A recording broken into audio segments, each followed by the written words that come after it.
வணக்கம் மக்களை, சற்று முன் கிடைத்த தகவல் ஒன்றை பார்க்க போகிறோம். தற்பொழுது முதலமைச்சருக்கு எதிராக மாறியது அமலாக்கத்துறை. இதை பற்றி தான் நம்ம பார்க்க போகிறோம்.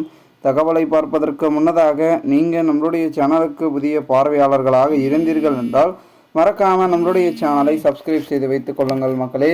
தற்சமயம் இருக்கும் மிகப்பெரிய அளவில் பேசும் பொருளாக இருக்கக்கூடிய நம்மளுடைய திராவிட முன்னேற்ற கழகம் வெற்றி இருக்கிறது. ஒரு பக்கம் என்ன மக்களவை தேர்தலில் வெற்றி, இது ஒரு பக்கம் இருந்தாலும் கூட இதே கட்டத்தில் இதே பார்த்திங்கன்னா ஜூனில் நம்மளுடைய போன வருடம் ஒரு வருடம் ஆகிவிட்டது.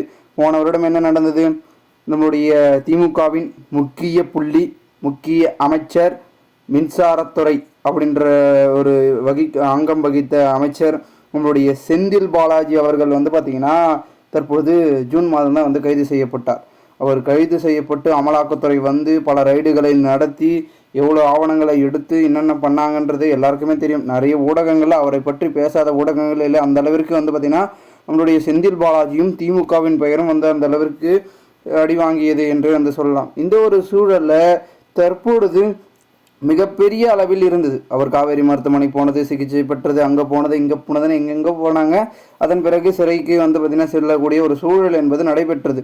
இந்த ஒரு சூழலில் மிகப்பெரிய அளவில் பேசும் பொருளாக இருக்கக்கூடிய நம்மளுடைய பார்த்திங்கன்னா அமலாக்கத்துறையும் திமுகவும் பெரும் விதத்தில் இருந்து கொண்டிருக்கிறது. ஓகேங்களா? அடுத்தடுத்த அமைச்சர்களுக்கும் அமலாக்கத்துறை பார்த்திங்கன்னா தீவிர பார்த்திங்கன்னா அவங்களுடைய சோதனையை ஈடுபட்டாங்க. அதன் பிறகு என்ன ஆயிற்று, அப்படி இப்படின்னு போய் வழக்குகள் அப்படி இப்படின்னு இப்போ போயிட்டுருக்கு. மேலும் மீண்டும் அதே மாதிரி சூழல் நடைபெறுமா? செந்தில் பாலாஜிக்கு அடுத்தபடியாக பார்த்திங்கன்னா இருக்கக்கூடிய அமைச்சர்கள் சிக்க போகிறார்களா அப்படின்னு கேட்டிங்கன்னா அதற்கான வாய்ப்புகள் என்பது தற்பொழுது குறைவாக இருக்கிறதா அதிகமாக இருக்கிறதா என்றாலும் கூட மிகப்பெரிய அளவில் பார்த்திங்கன்னா ஒரு சிலருக்கு இருக்கக்கூடிய ஒரு விஷயம் என்னென்னா, இப்போ இருக்கிறத வச்சு தான் நம்ம அடுத்த கட்டமாக செல்ல முடியும். ஸோ இதுக்கப்புறம் பார்த்திங்கன்னா அமலாக்கத்துறையோ ஐடியோ வந்தால் கொஞ்சம் சிக்கல் தான் அப்படின்ற மாதிரி தான் அவர்களுடைய கணிப்புகள் இருக்கிறது.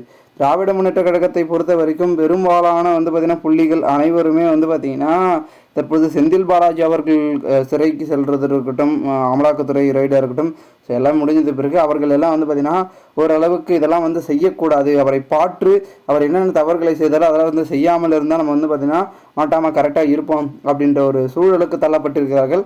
அதனால் எல்லாருமே கொஞ்சம் பார்த்திங்கன்னா ஜாக்கிரதையாக இருக்கிறதாக கூறப்படுகிறது. இந்த ஒரு சூழலில் நம்முடைய அமலாக்கத்துறையை பொறுத்த வரைக்கும் திராவிட முன்னேற்ற கழகம் பெரும்பாலான பார்த்திங்கன்னா ஒரு சில விஷயங்கள் என்பது இருக்குது அப்படின்றதே சொல்லி கொண்டிருக்கிறார்கள். பார்க்கலாம் என்ன நடக்கிறது என்பதனை. மேலும் இந்த ஒரு தகவலை குறித்த பொதுமக்கள் உங்களுடைய கருத்துக்களை கமெண்ட் மூலமாக நீங்கள் தெரிவிங்கள். இதுபோன்று நீங்கள் அரசியல் சார்ந்த நிகழ்வுகளாம் தினசரி தெரிந்து கொள்ள நம்முடைய தமிழகத்தின் ஒரு முக்கிய தகவலை தெரிந்து கொள்ள சேனலை சப்ஸ்கிரைப் செய்து வைத்துக் கொள்ளுங்கள்.